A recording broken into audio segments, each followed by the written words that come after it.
करना है, just imagine करें कि फॉर एग्जांपल आपका प्रोटोपोर्फोरिन नहीं है, फिर हम आएंगे कि क्यों नहीं है। अब आपका प्रोटोपोर्फोरिन नहीं है, पहले मुझे ये बताएं कि ये हीम जो था ये किन से बनता था? ये दो सब्सटेंस से बनता था। एक होता था जनाब आपका जो सब्सटेंस जो बनाता था उसका नाम होता था आयरन, और दूसरा जो सब्सटेंस होता था उसका नाम क्या था? प्रोटोपोर्फिरिन। क्या नाम होता था? प्रोटोपोर्फिरिन। ठीक हो गया। अब मुझे ये बताएं कि जब प्रोटोपोर्फिरिन नहीं है तो क्या आपका हीम बनेगा? सिंपल सी बात है, हीम नहीं बनेगा। जब आपका हीम ही नहीं बना तो मुझे बताएं अब आप लोगों का हीमोग्लोबिन बनेगा? तो हीमोग्लोबिन नहीं बनेगा। जब आपका हीमोग्लोबिन नहीं बनेगा तो हीमोग्लोबिन के कम होने की वजह से जो अनीमिया था वो कौन सा था? Microcytic anaemia. तो ये वाला सिड्रोब्लास्टिक अनीमिया मोस्टली आपका माइक्रोसिटिक अनीमिया होता है। ठीक है, मोस्टली आपका कौन सा होता है? आपका माइक्रोसिटिक अनीमिया होता है। तो ये देखें, आपने कहना है कि सिड्रोब्लास्टिक अनीमिया क्या है? आपका प्रोटोपोर्फिरिन क्या रिंग नहीं बनता होता है। अब हमने देखना है कि जब आपका प्रोटोपोर्फिरिन आयरन नहीं बनेगा, ठीक हो गया, जब आपका एक तरह का प्रोटोपोर्फिरिन नहीं बनेगा, तो अब देखें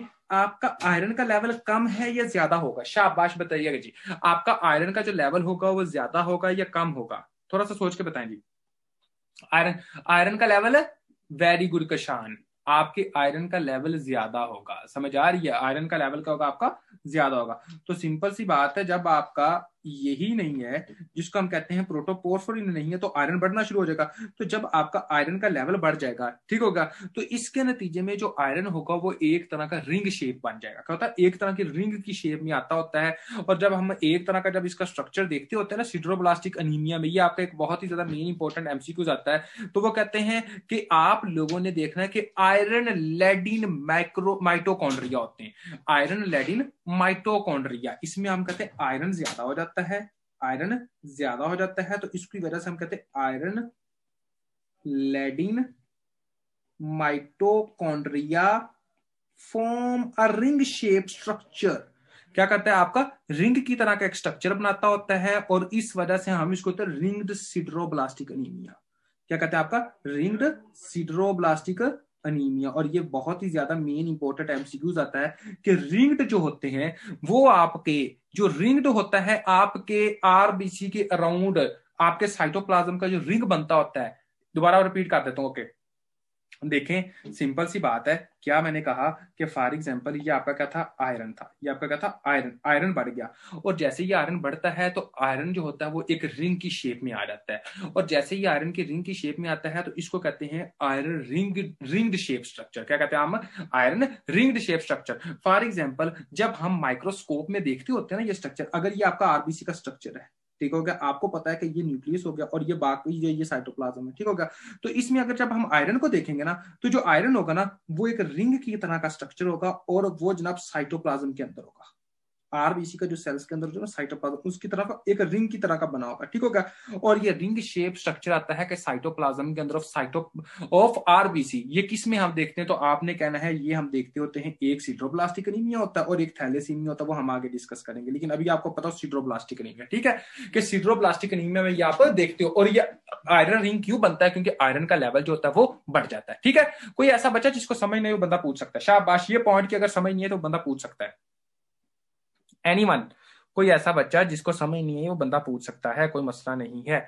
ओके जी, क्लियर हो गया। अब हमने देखना है कि फॉर एग्जांपल आपके कॉजेज क्या हो सकते हैं, यानी कि सिड्रोब्लास्टिक अनीमिया के कॉजेज कौन कौन से हैं। अब हम देखेंगे, just look at the causes, कि आप लोगों के कॉजेज कौन कौन से हो सकते हैं। अब मुझे आप लोगों ने बताना है, अगर फॉर एग्जांपल ये आपका amino level unique acid synthase enzyme ही नहीं है तो क्या आपका प्रोटोपोर्फिरिन रिंग बनेगा? शाबाश, क्या आपका प्रोटोपोर्फिरिन रिंग बनेगा? तो सिंपल सी बात है, आपका प्रोटोपोर्फिरिन रिंग नहीं बनता। तो आपने कहना है कि आपका सबसे पहले amino level unique acid synthase enzyme की डेफिशिएंसी हो जाए। तो किसकी डेफिशिएंसी हो जाएगी? आपके amino level unique acid synthase enzyme की डेफिशिएंसी हो जाए। नंबर 2 किसकी वजह से हो सकता है? एक बात आप लोगों को पता होनी चाहिए, वो क्या है? देखें, आप लोगों को ना इस बात का पता होना चाहिए कि आप लोगों का एक होता है जिसको कहते होते हैं हम विटामिन B6। क्या कहते होते हैं? आपका विटामिन B6।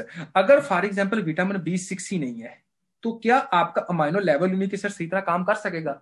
हाँ जी, क्या आपका अमाइनो लेवल यूनिक एसिड सही तरह काम कर सकेगा? सिंपल सी बात है, amino level unique acid synthase सही तरह काम नहीं करेगा। ठीक हो गया? तो जब आपका amino level unique acid synthase सही तरह काम ही नहीं करेगा, तो क्या आप लोगों का जो है वो जनाब आपका आरबीसी बनेगा? सिंपल सी बात है, नहीं बनेगा। तो आप कहते हो कि अगर विटामिन B6 की डेफिशिएंसी हो जाए, अगर विटामिन B6 की डेफिशिएंसी हो जाए, अब हम देखते हैं कि विटामिन B6 की डेफिशिएंसी किस में हो सकती है।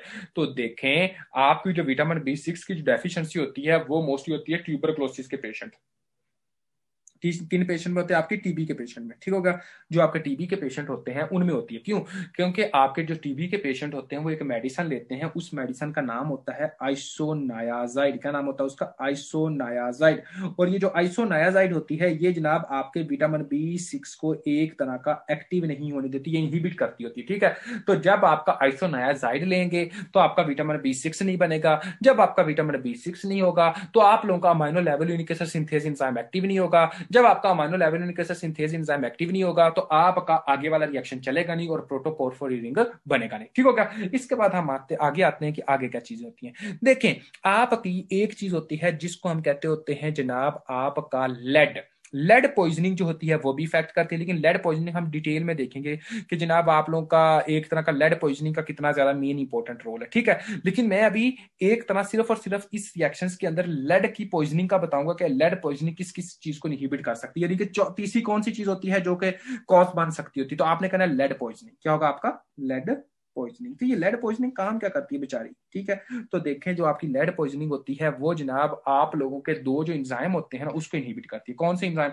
ये एक तो ALAD को इनहिबिट करती है, amino level unique acid dehydratase enzyme. दूसरा फिरोचैलिटेज को इनहिबिट करती है। किसको? फिरोचैलिटेज को इनहिबिट करती है। अब आप लोग माशाल्लाह बहुत ही ज्यादा समझदार हैं, अभी मैं ऐसे बता रहा हूं आपके सर के ऊपर से गुजरेंगी, लेकिन बेहतर तरीका ये कि एक बार आपको पीछे जाकर बता दूं। देखें, ये जो अमाइनो लेवल यूनिक एसिड जो होता है जो कि प्रोफोबलिनोजिन में चेंज करता है, ये कौन कर रहा है? Amino level unique acid dehydratase. ठीक हो गया? और इसको जो चीज इनहिबिट करती है वो करती है लेड की पॉइजनिंग। किसकी पॉइजनिंग करती है? लेड पॉइजनिंग जो होती है वो इसको इनहिबिट करती है। ठीक हो गया? तो अगर कोई पेशेंट जो हो जिसको लेड की पॉइजनिंग होगी तो वो अमाइनो लेवल यूनिक एसिड डिहाइड्रोटेज को इनहिबिट कर देगी। जब आपका ALAD इनहिबिट हो गया, समझ आ रही है, तो क्या आपका प्रोफोबलिनोजिन बनेगा? नहीं बनेगा। जब आपका प्रोफोबलिनोजिन नहीं बना तो क्या आपका यूरोप्रोफोरिनोजिन 3 बनेगा? प्रोफोरिनोजिन 3 बनेगा? आपका प्रोटोपोर्फिरिन बनेगा? नहीं बनेगा। जब आपका ये सारा बना ही नहीं तो आपका हीम बना नहीं। जब आपका हीम नहीं बना तो बेड़ा गर्क हो गया एक तरह का। दूसरा क्या होता है? आपको पता है कि ये प्रोटोपोर्फिरिन और को आयरन के अंदर साथ जो मिलाती है वो कौन सी होती है? आपकी फिरोचैलिटेज होती है। और लेड जो होता है वो फिरोचैलिटेज को भी इनहिबिट करता है। जब आपका फिरोचैलिटेज इनहिबिट हो गया तो आपका प्रोटोपोर्फिरिन आयरन के साथ तो मिल नहीं रहा। जब आपका प्रोटोपोर्फिरिन आयरन के साथ मिल नहीं रहा तो प्रोटोपोर्फिरिन का लेवल कम हो गया। जब आपके प्रोटोपोर्फिरिन का लेवल कम होगा तो सिंपल सी बात, क्या आपका एक तरह का सिड्रोब्लास्टिक अनीमिया होगा, हीम नहीं बनेगा। ठीक होगा जी? ये आप लोगों को पता होना चाहिए। तो होप सो शुक्र है आप लोगों को इतनी बातें पता चलेगी। ठीक होगा?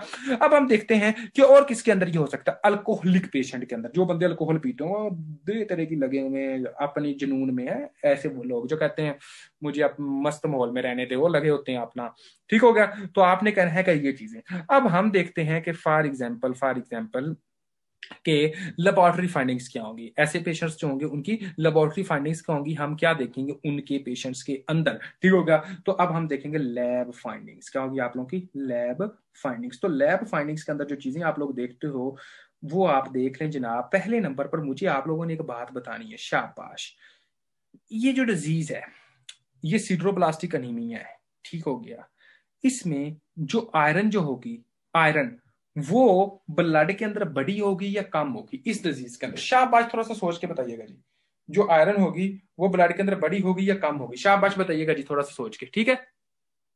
1 मिनट में कॉल अटेंड कर लूंगा। देखें, सिंपल सी बात है, आप लोगों को पता है कि सिड्रोप्लास्टिक एनीमिया में हमारा फोकस किसके ऊपर है? हमारा प्रोटोपोर्फिरिन रिंग के ऊपर है। आयरन को तो कुछ भी नहीं हो रहा, सिर्फ प्रोटोपोर्फिरिन रिंग को हो रहा है। तो भाई जब आयरन को कुछ नहीं हो रहा, प्रोटोपोर्फिरिन को हो रहा है, तो प्रोटोपोर्फिरिन कम हुआ, आयरन बढ़ा, तो आयरन का जो लेवल होगा वो क्या होगा? सीरम आयरन जो होगा वो क्या होगा आप लोगों का? एक तरह का ज्यादा होगा। वेरी गुड, शाबाश। अब दूसरी बात मुझे आप लोगों ने बतानी है। दूसरी ये बात है कि अब आप लोग मुझे ये बताएं कि ऐसा जो पेशेंट होगा उसमें आप लोगों का एक तरह की जो सैचुरेशन होगी वो कम होगी या ज्यादा होगी? शाबाश। जो ज्यादा होगी या कम होगी? थोड़ा सा सोच के बताइएगा। जो सैचुरेशन है वो ज्यादा होगी। सैचुरेशन का तो वो क्या होगी? सैचुरेशन होगी, ज्यादा होगी। सैचुरेशन ज्यादा होगी। ठीक हो गया। उसके बाद आप लोगों ने मुझे ये बताना है कि इसमें ट्रांसफरिन का जो लेवल होगा वो कम होगा या ज्यादा होगा। शाबाश, ट्रांसफरिन का लेवल ज्यादा होगा या कम होगा? ट्रांसफरिन इसका लेवल ज्यादा होगा या कम होगा? शाबाश बताइएगा जी, कम होगा। Very good. देखें, ये मैं आपको कंसेप्ट बता देता हूं कैसे। ये अलग बात है, कुछ स्टूडेंट्स के सामने हो सकता है कि बुक्स भी रखी हो, लेकिन फिर मैं बता देता हूँ, ठीक है। देखें, आपका ट्रांसफरिन का लेवल इस वजह से कम होगा, उसकी रीजन ये है कि आप लोगों का फॉर एग्जाम्पल ये आपका ब्लड है, ठीक हो गया। ये जनाब आपका आयरन जो है वो जनाब आपका ब्लड के अंदर चला गया, ठीक है। आयरन जो है वो ब्लड के अंदर चला गया। अब आयरन जो है वो बहुत ज्यादा है, आयरन जो है वो बहुत ज्यादा है। आप लोगों को पता है आयरन के साथ क्या बाइंड करता होता है आपका? आयरन के साथ बाइंड करता होता है आपका जनाब ट्रांसफरिन। ठीक है, क्या करता है आपका? ट्रांसफरिन बाइंड करता है। अब जस्ट इमेजिन करें, जस्ट इमेजिन करना है कि यहां पर ट्रांसफरिन के हैं 7 मालिक्यूल। कितने हैं? 7 मालिक्यूल। लेकिन जब आयरन बहुत ज्यादा होगा, आयरन जो होगा वो बहुत ज्यादा होगा, समझ आ रही है? तो मुझे आप लोगों ने बताना है कि आपका ट्रांसफरिन इसके साथ बाइंड हो जाएगा। मतलब कि क्योंकि आयरन बहुत है, और आपका जब आयरन बहुत है ट्रांसफरिन तो बहुत ज्यादा बाइंड करेगा। जब आयरन बहुत है तो ट्रांसफरिन बहुत बाइंड करेगा। तो जब आयरन और ट्रांसफरिन दोनों के बाइंड करने की कंडीशन को कहते हैं आप लोग को क्या कहते हैं? सैचुरेशन। तो सैचुरेशन बहुत ज्यादा होगी। सिंपल, ये तो आपका क्लियर हो गया। लेकिन जब आपका आयरन बढ़ा तो आपका ट्रांसफरिन बहुत उसके साथ बाइंड किया, तो फ्री ट्रांसफरिन कम नहीं हो जाएगा? यानी कि जो बाइंड नहीं करेगा। क्यों? क्योंकि आयरन तो बहुत है, तो ट्रांसफरिन तो बहुत बाइंड किया, तो जो ट्रांसफरिन जो बाइंड नहीं किया वो तो थोड़ा सा रह गया, ठीक है। तो इस वजह से जो ट्रांसफरिन, फ्री ट्रांसफरिन वो कम रह गया। और मुझे आप लोगों ने बताना है जो फ्री ट्रांसफर कम रहता है तो उसको हम क्या कहते हैं? Total iron binding capacity. इसका दूसरा नाम क्या होता है आपका? TIBC। अब मुझे ये बताया कि TIBC अगर कम है तो फेराटिन ज्यादा होगा या कम होगा? सिंपल सी बात क्या? ज्यादा होगा।